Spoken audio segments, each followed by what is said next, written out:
that? Oswald. What's this? Yan. Diyan mo yata ilalagay yung donation mo eh. I think sa airport to eh. O, miyembro ni KOGC yan eh. KGC, Kingdom of Jesus Christ, Apollo Kibuloy. Member niya yan. Yan po yung nasa ibang bansa na nasa, yung iba nandun sa airport, nanlilimos. Lalong-lalo na ang nililimusan nila yung mga Pilipino po, no? Pilipino yung kanilang nililimusan dyan. Salamat sa mga bago natin subscriber at syempre kay Avelino Anyora, shoutout. At syempre kay lovers in Qatar. Maglalagay ka dyan, mang-uuto sila.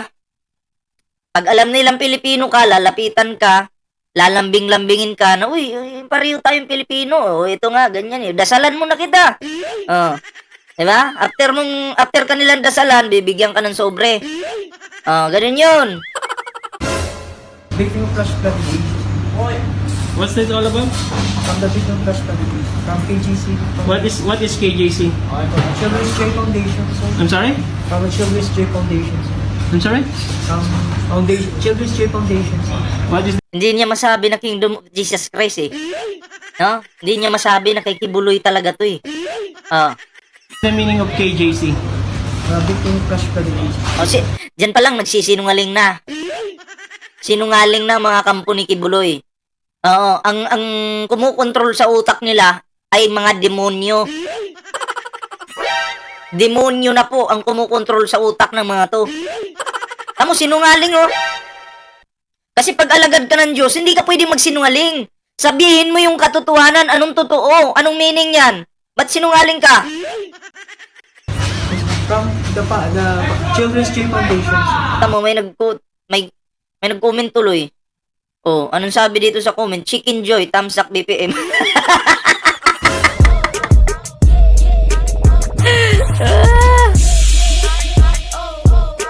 Kala ko nga din Chicken Joy eh. Oo. No, KJC is what? It's under the Kingdom of Jesus Christ.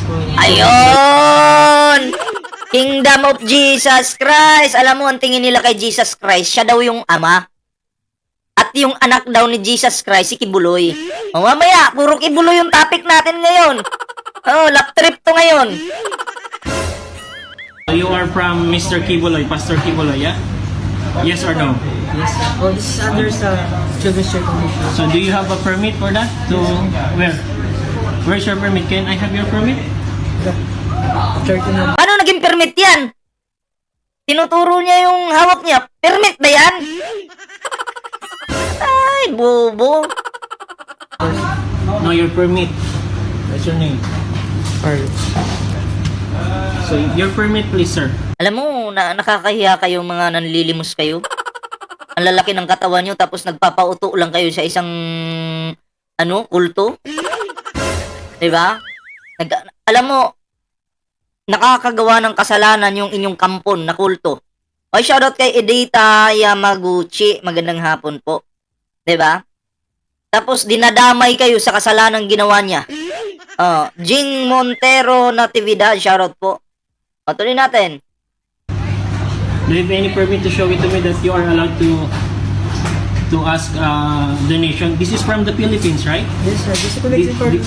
This is the victim of Flash Flood. Ito. Sabi ni John Agravante, ito Nagmamali ni si Pacquiao parang walang anak sa labas. Alam mo, lahat tayo may kasalanan. Hindi naman tayo lahat madumi. John Agravante. Okay? Lahat tayo may mga kasalanan. Pero mas matindi yung ginawang kasalanan ng pastor mon si Kibuloy. Si Manny Pacquiao, nire-real talk niya lang etong pastor niyo na si Kibuloy. Na hindi naman talaga yan totoong pastor. Tapos ngayon masasaktan ka? Ikaw, malinis ka ba? John Agravante, tatanungin kita, malinis ka ba? Yan, dumi-dumi mo nga eh. Kapag sinabi mong perfecto kang tao, luluhuran kita. Oo. Pero pag madumi ka, nagkakasala ka, babatuhin kita. Huwag kang magmalinis. Lahat tayo makasalanan. Kaya nga lang, matindi itong ginagawa ng pastor mo. Diba? flash flood, that was 3 years ago. Then until now, you are asking here. Is that correct? First, collecting for loan din. Okay, shoutout po kay kay Andy Y Vlogs. Oo. At syempre kay Diego Abrugar, shoutout. Now, where is your permit? Can you give me your permit No, sir. But, that you are allowed to do that here? no, sir. But this day, for this day. I'm sorry? For this day. For this day. What do you mean for this day? To allow to collect. Kuya, hingi ng permit. Pilipino ko ako. Pilipino ka din. Asan po yung permit ninyo? So, wala, sir. Wala na yun ng kanina. So, wala kasi Walang nga- permit. Illegal yung ginagawa. Bagay, hindi na tayo magtaka kasi lahat ng ginagawa nitong mga membro o tagalimos ni Kibuloy ay illegal talaga. Wala pong mga permit yung mga yan. Diba? Pinutusan kayo ni Pastor Kibuloy habang nagpapahinga siya sa Davao, pinapayaman niyo si Pastor Kibuloy. Nakakaawa talaga. Sabi ni Shell Gonzaga, naawa ko kay Kuya. Kawawa siya, kaya nga lang, itong tao na to, inuuto niya rin yung kapwa niya Pilipino. Mas kawawa yung nauto. Ang tanda na nito. Si Kibuloy, medyo bata-bata pa nung time na yon. Ito may edad na, pero ang matanda, medyo nakakatanda, nauuto ng mas bata. Nakakahiya yun. Diba? Sa Japan, na ano po kayo sa Japan na nag-viral kayo sa Japan, hinihingan kayo ng permit, wala rin kayong permit. Naku. Collecting for loan din. May Japan pa pala tong tao na to. Wala kang may papakita sa akin, kuya. Thank you. Wag yung pagyamanin. Kung ako sa'yo, payo ko sa'yo, magsuri ka. Kasi si Kibuloy, bula ang propeta yun. Tiyan mo ha, nung kumandidato sa presidente yung hinulaan niyang mananalo, magiging presidente, sino yun? Pero ang nanalo si Pinoy, di ba? Sino? Manghula na rin pala si Kibuloy, no? Nabigyan ko lang to ng jacket. Totoo nga. Sabi ni Renato Amorsulong, gunggong ka John Agravante. Si Pacquiao hindi nang rape ng mga minor de edad. Ang pastor nyo lang. Diba? Totoo yan. Mahilig si Kib sa mga minor. Di ba? Kasi wag maniwala kay Kibuloy. Kung ako sa'yo, payong kabayan, payong kapatid, pinayayaman mo si Kibuloy habang ikaw nagpapagod dito, Thank you very much. si Kibuloy nandun, ha? Ayun, yun yung video. Habang ikaw nagpapagod dyan, nagpapakahirap, may kuta kasi yung mga yan. At magkakaroon sila ng punishment pag hindi nila na-reach yung dapat na amount na i-remit nila. Sa Amerika, ang kuta nila doon per day, kailangan maka $1,500 sila per day. Isang tao lang po yan, ha? So, laki nun. So, convert mo ng isang buwan. Laki na nun. Diba? Kaya, ganyan po ang pagyaman ni Kibuloy. Yumaman sa maling paraan panggagamit ng tao. Ito po, isunod po natin yung kay Manny Pacquiao.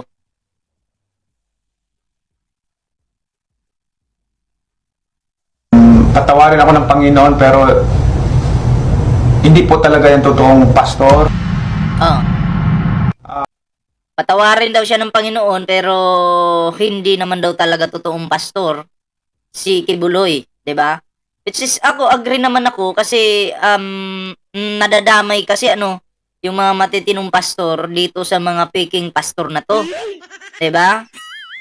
Ang tanong kung may ebidensya kayo kay Kibuloy na nakita nyo na nakipagtalik diyan kayo. Ito sasagutin kita. Nikito si Castaños. Nakita mo na ba yung mga picture na yung lips ni Kibuloy dumapo doon sa lips ng minor? I think 5 years old yun na bata. Hinalikan lips to lips. Ako nakita ko yung picture. Ikaw nagtatanong ka pa lang, alam ko na. Tapos may mga witness pa tayo. Diyan, na naglalabasan diyan sa Senado. Oo. May mga witness pa. Tapos ikaw hindi mo alam? Hindi mo alam, nagtatanong ka? Ipipin natin para mabasa nyo. Nagtatanong siya, wala siyang alam. Akalain mo? Anong klaseng tanong yan?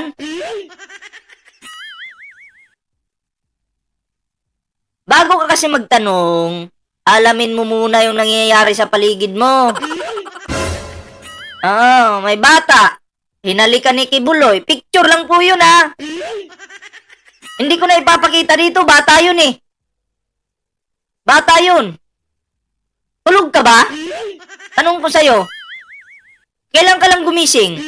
Kung natulog ka nung, ano ba yun, 1990? Ngayon ka pa lang? Kakagising mo lang? Ay, shoutout kay PJ Reacts, support ko natin yan. Meron din pong YouTube channel yan, mga pre.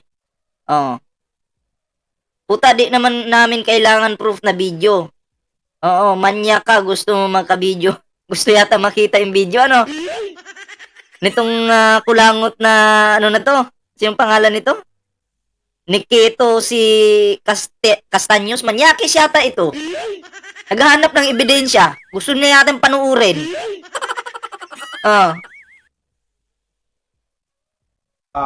Ito si Kibuloy po pumapasok o gumagawa ng issue na hindi po niya alam.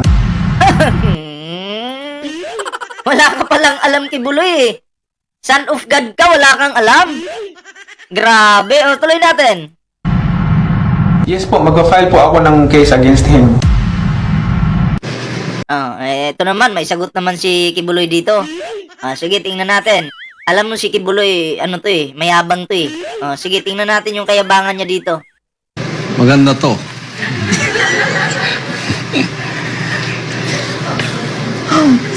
Senator Manny, naintindihan ko naman na masakit yung sunod-sunod na pagkatalo mo. Yung sunod-sunod na karma mo. Sa PDP laban, tapos kay Hugas. Eto, sasagutin ko yan. Alam mo, Kibuloy, okay lang matalo si Manny Pacquiao. Malaya naman siyang nakakagala sa labas, nakakain sa labas, with aircon pa. Ikaw, saan ka nabubulok ngayon? KO! Diba? Saan ka nabubulok ngayon? Sa kulungan. Tinatrash talk mo noon si Manny Pacquiao. Sino nga hiyahay sa inyong dalawa ngayon? Si Manny Pacquiao, malaya. Kahit pasabihin natin palaging talo sa boxing yan. Basta pagdating sa boxing, susuportahan namin si Manny Pacquiao. Basta si Manny Pacquiao, at least hindi nang gahasa yan. Pag natutulog yan, masarap yung tulog yan with aircon pa. Ikaw, saan ka natutulog? May aircon ka ba dyan? Nagre-request nga yung lawyer mo eh. Bigyan ka daw ng cellphone at aircon. Tuloy natin. Ang problema lang, public official ka. At ako ay isang private citizen. Yung mga tanong ko sa iyo is of public interest na dapat mong sagutin bilang isang duly elected senator or duly elected public official. Ang problema nga lang, yung mga sagot mo sa akin, puro personal. Personal na lumilihis ka sa issue. Noon pa, lumilihis ka na sa issue eh. Hindi mo sinasagot yung mga tanong sa'yo. Mukhang tumama sa'yo, Kibuloy, ha? Eto, may in-issue sa'yo. May issue ka na dapat mong sagutin sa korte noon pa. Pero pinagtaguan mo. Lahat ng pinagsasabi mo noon kay Manny Pacquiao, ginawa mo rin, Kibuloy. May issue ka na dapat mong sagutin sa Senado o sa korte, hindi mo sinagot. Pinagtaguan mo pa ito. Ano yan? Anong nangyari doon? Kumbaga parang kinain mo yung sarili mong suka. Sinuka mo na, kinain mo pa. Diba? Tuloy natin. Alalahanin mo, ano ka? Elected public official ka. Makinig kayo dito ha, mga miyembro ni Kibuloy. Mga pukpok na miyembro ni Kibuloy. Makinig kayo dito. Dot channel, putang ina mo ka, gago ka. Gusto mo sampalin ko yung utak mong animal ka? Putang ina mo, lahat kayo ng mga QGC kayo, mga animal kayo, tarantado kayo, makinig kayo dito, ha? At umiyak kayo, putang ina nyo, ha? Nandito ako para mambaboy ngayon. Makinig kayo dito, mga miyembro ni Kibuloy. Pasok kayo dito. Inahamon kita, Senator Manny Pacquiao, May hamon. sa isang marangal na debate. Kay Bro Eli Soriano, hindi ka pumapalag. Hinamon ka ni Bro Eli Soriano, hindi ka pumalag. Tapos ngayon, maghamon ka kay Manny Pacquiao. Si Bro Eli Soriano kasi matalino sa Bible yun eh. Hindi ka papalag. Kaya do channel, putang ina mo ka, tsupain mo. Yung dapat mong tsupain dyan, mga kapitbahay mo, laplapin mo yung mga tinggil ng kapitbahay mo. Kasi kayo dyan, mga membro kayo ng Kibuloy eh. Mga manyakis kayo eh. Magtsupaan na lang kayo dyan. Animal ka. Ay, salamat po sa 788 likes natin dyan. Tuloy natin. Pili ka kung saan. Dito sa istasyon ng SMNI, o pili ka kung sino yung Doon na lang sa kulungan. Bisitahin ka na lang ni Manny Pacquiao. Pwede naman siguro. Payag ka ba, Kibuloy? Dalhan ka ni Manny Pacquiao ng mini aircon. Yung maliit lang. Para malamig-lamigan naman yung Son of God.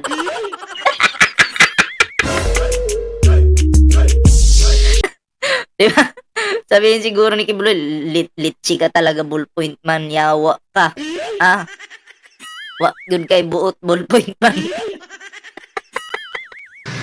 media outlet na gusto mong i-publish natin ito sa TV sa issue ng 3.5 billion na ikaw ang author at nagpasalamat ka pa kay Pangulong Duterte na pinirmahan niya ang bill na ito. Natural naman. Siya yung Pangulo eh. O pinirmahan niya ni Duterte. Natural, papasalamatan kasi siya yung namumuno noon eh. Kahit sino namang mamuno, kailangan mo magpasalamat doon kung halimbawa pinirmahan man yan. Siya yung pumirma eh. It's normal na magpasalamat. Pero ngayon, ibang usapan na to. Ibang usapan na, pagdigong ang pinag-uusapan ngayon. Diretso iniduro na.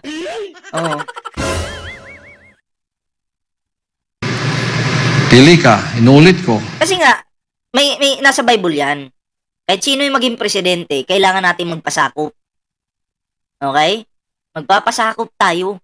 Hindi tayo kailangan kumontra. Kahit nga yung iba dyan, nabubwisit na sa war on drugs na yan, no choice pa rin yung iba kundi magpasakop. Kaya yung sabi nung, ibang galit sa war on drugs kasi maraming inosente na namatay, humanda lang kayo pag bumaba ka sa kapangyarihan. Siyempre, bawi-bawi lang yan eh. Inahamon kita sa isang marangal na debate. Magharap tayo. Kahit pandemic ngayon, gagawa ko ng lamesa para sa iyo. Ano yung lamisa, tapos tayo na lang. Gumawa ka ng lamisa. Lagyan natin ng pulutan. Lamisa. Pag nakakarinig ako ng lamisa, iba yung pumapasok sa utak ko eh. Bote. Syuktong. Tapos may dyan, pulutan. Di mo kaya. Di ka naman yata tumatagay eh. Lamesa para sa akin. Tapos debatihin natin ang issue ito. Gusto mo kung saan pumili ka. Ako isang private citizen lang naman. At ito ay isang Tapos may nag-comment dito. Tapos dalhan mo ng Palmolive. Uy! Anong connect sa Palmolive sa gagawing inuman? public interest. Kasi you are an elected public official at meron kang pananagutan sa taong bayan sa lahat ng mga sinasabi mo at sa lahat ng mga ginagawa mo. Ayan isa yan sa mga isyong dapat nating pag-usapan. Pangalawa,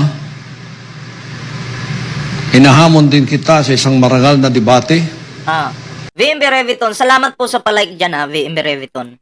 na ikaw patunayan mong hindi ka tiwali at hindi ka sinungaling ayon doon sa sinabi mo. Na may panghahawakan kang dalawa, hindi ako tiwali at hindi ako sinungaling. Ang issue, inahamon kita sa isang marangal na debate na patotohanan mong ako ay hindi totoong pastor. At patutunayan ko sa iyong ako ay totoong pastor. Teta. Wait lang, bigyan ko lang ng jacket. Alam mo, ako mismo, sasabihin ko na dito. Oo. Adik siguro vlogger na to, galit sa mga Duterte. Ako? Adik? So pag galit ka pala sa mga Duterte, adik. Ganun pala yun. Alam mo, sa totoo lang, eto yung adik, ipapakita ko sa'yo. Wait lang papakita ko yung adik.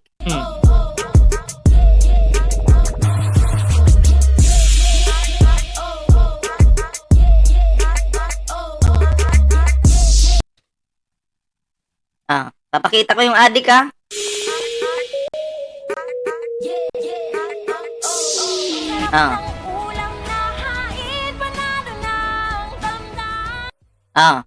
Ito yung adik. Tingnan mo Ako, sasabihin ko, ang adik, hindi ako. Ang adik dito, si Digong. Adik ka, Digong. Adik to sa marijuana Si Digong. Di mo alam, yung Digong mo, adik sa marijuana. Pakinggan mo to, putang ina mo ka. Siguro, start at 8:30. Pero Ang dahil sa'yo, mabubuking na naman si Digong dito. wala namang gumigising ng 8:30. The idea it should be 9. 9, tapos the next meeting would be lunch. Then 2:30, then another one and 4:30. Apat lang, pero kung every 30 minutes. Nakita man ninyo? It's a killing activity. And I think my age, ako hindi masyado. Kasi nagmamariwana ako para magising. Adik pala sa marijuana to Kaya pala nagkalit-silitsi ang bansang ito noong panahon niya kasi adik sa marijuana ito. Sabog na sabog. O sinong adik sa amin ngayon? Ako ito. Ay adik. Sip-sip. Sige, Digong, sumipsip ka pa ng utot ng demonyo. Ano na? Sinong adik sa amin? Baka baliktad. Ako ayaw ko sa adik. Kaya nga binabasura ko to Kasi adik to. Adik. Yan tuloy. Booking na naman ang inyong dutae. Diba? Kung hindi ka sana nag-comment dyan, hindi sana kayo mapapahiya ngayon. Nag-comment ka pala Ayan.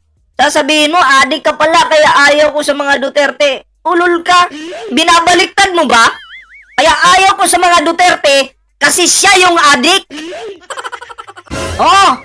Kaming nandito, ayaw namin ng mga bangag. Adik, kasi sila yung totoong bangag. Diba? Ano na? Asan ka na? Buhay ka pa ba?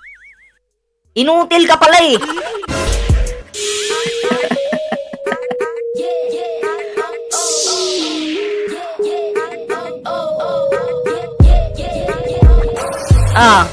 Ano na? Ang ina mo? Bigla-bigla kang mawawala. Ang boring mo kalaban. Pag mag-comment ka dyan, ituloy-tuloy mo. Nasunog ka lang bigla, nawala ka ng animal ka. Yan Kaya hindi tayo sumusuporta sa mga Duterte. lalo na kay Digong, kasi adik to. Bangag! Sumisip-sip ng utot ng demonyo. Pampalakas niya daw po. Grabe. Ang galing ano. Ito na, tuloy natin to. Wala na, sunog na yung nag-comment dyan. Tatlong issue ang ating pag-uusapan. Kung gusto mo, 3 gabi. Sabay-sabay. Magkasunod. Ma'am Susan Mingweto, shoutout po 3 gabi. Huwag lang dun sa Glory Mountain. Felino Razalo, shoutout po. Itong aking studio, ilalaan ko para sa debating yan. Tayong dalawa magharap. Pili ka kung anong lingwahe gusto mo. English, Tagalog, Bisaya.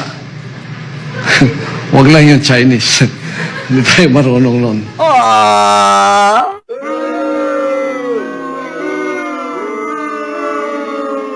Pag anak ka ng Diyos, sabi mo anak ka ng Diyos, dapat alam mo lahat ng lingwahe. Diba? Dapat alam mo lahat ng lingwahe. Kasi alam mo, Kibuloy, ano yan eh, kumbaga, ipakita mo sa tao na ikaw yung makapangyarihan. Diba? Ipakita mo sa tao na lahat ng lingwahe.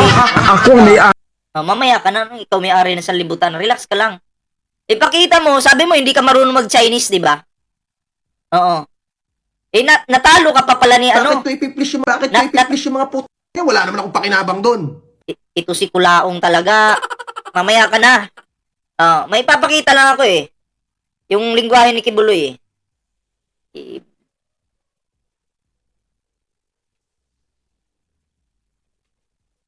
Yung may sinabi siya dito. Ito.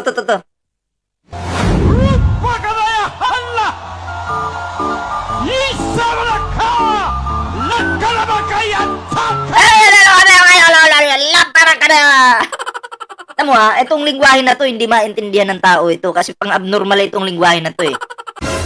Tapos Chinese hindi mo alam. Sasabihin mo hindi mo alam. Tapos ito, lingwahe to ng mga abnormal eh. Diba? Tapos sinasabi-sabi mo dito kung ano to. Oh. Para kunyari, nasa piang ka.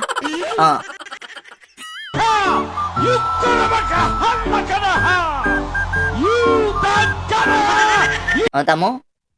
Tingnan mo yan. Tapos sasabihin mo, Chinese, di ka marunong.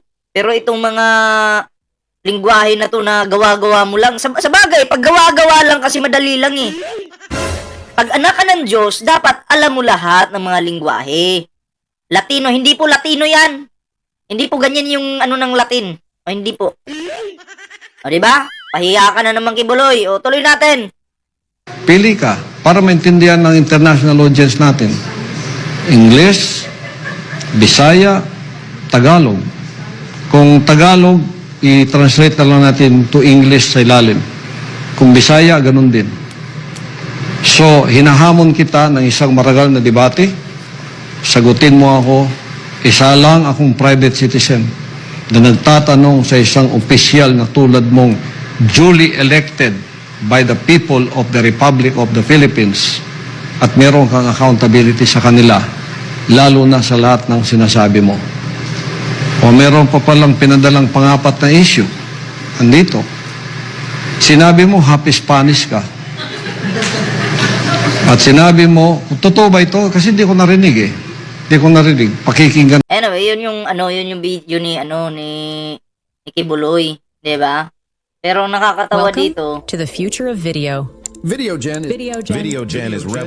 is revolutionizing the way we create. Ingay naman nito. Wait lang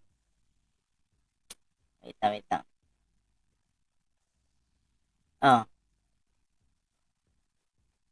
14:27 sasalita ng para kunyari speaking in tongue, hindi totoo yun. Iniimbento lang nila. Totoo po yun ha. Imbento lang po yung sinabi ni Kibuloy dyan.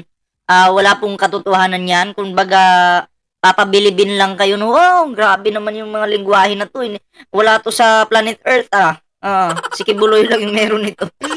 Siyempre ngayon, ikaw na uto-uto. Hahanga ka ngayon kay Kibuloy. Uy, ang galing, si Kibuloy lang yung nakakaalam ng lingwahe na to. Oh, praise Kibuloy. O, diba? Hahanga na ngayon yung mga uto-uto. Diba? Yung mga luko-luko, yung mga mabilis magpauto. Magsasabi pa sila, amen daw. Oh, alam mong kalukuhan yan. At eto, sasabihin ko sa'yo. Bakit hindi ka totoong Pastor Kibuloy? Kasi, si Jesus Christ ginawa mong ama. At ikaw, yung anak. Paano nangyari yun? Na imbis si Jesus Christ yung anak, ginawa mong ama. At ikaw naging anak. Kaya ikaw, hindi ka talaga matatawag na totoong pastor. Nililigaw mo lang yung mga miyembro mo. Diba? Pinaggagago mo lang yung mga miyembro mo dahil sa ganun. Pera. Oo. Wag mong, kaya kami, hindi namin pwedeng sabihin na isa kang pastor. Oo. Isa kang kulto, pwede. RR James, shoutout po